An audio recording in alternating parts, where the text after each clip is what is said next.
歡迎收睇財經即時睇，我係梁靜文。中央政治局委員、廣東省委書記汪洋話，會用400億人民幣協助省內中小企渡過難關。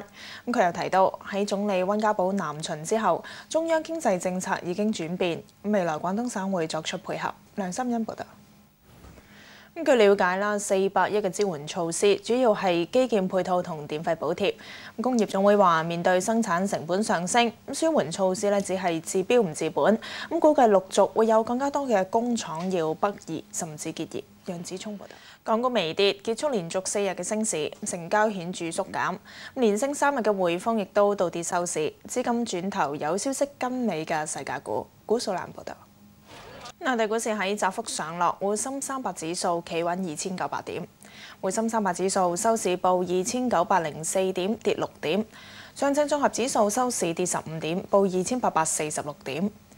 兩地股市輕微低開，之後喺窄幅上落，證券股表現反覆，中信證券一度升2%，但尾市倒跌1%。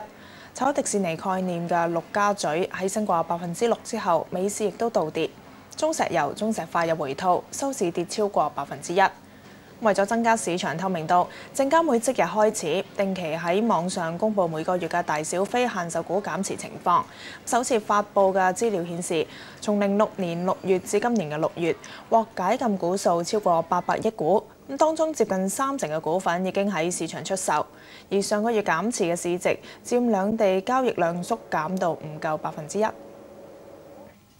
有內地嘅分析員認為，嚟緊橫調力度會有所放緩，內地股市喺奧運前出現大跌嘅機會唔大。